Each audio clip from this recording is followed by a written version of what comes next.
born in Green Island. Grew up in a little district up in the mountains called Dyers.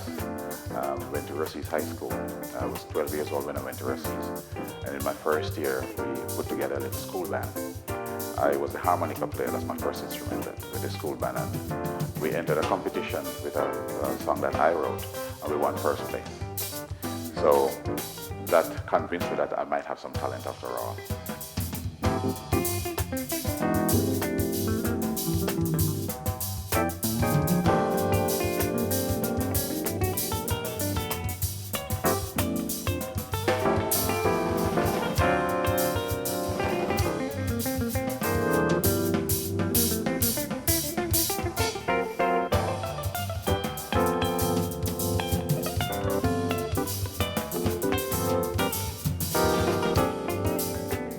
I picked up bass and guitar when I was just getting out of high school, probably was about 17 or 18. As a matter of fact, I made a bass.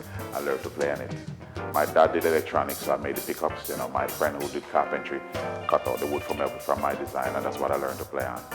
So I went from bass to guitar.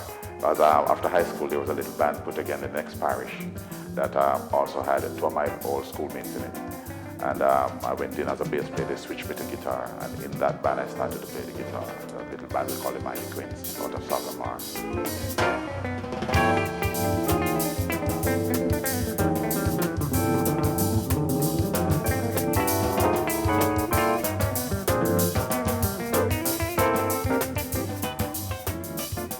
Eventually, I began to incorporate all of my skills into the songs I compose. I love to compose.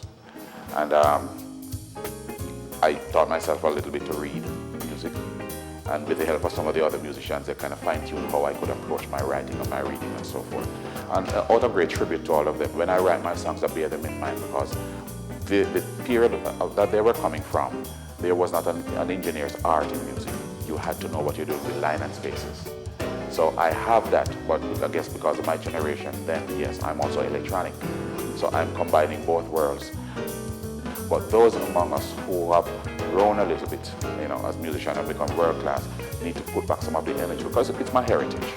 You know, I would be honored to do that. So that has been part of my experiment for a long time. And when I came to America in 1976, that was also my goal, to study music further and to incorporate all of this knowledge back into my reggae.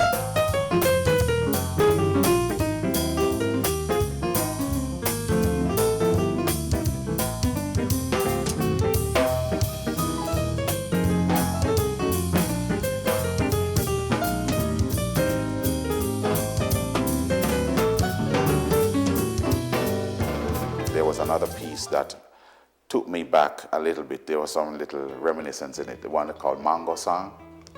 It's a folk song we all grew up with, but I decided to reharmonize it just to, you know, I like to experiment. And I came up with this kind of a semi-classic calypso arrangement. This is what I hear my music also doing. Yes, it is colloquial, but I would love to take it to Carnegie Hall.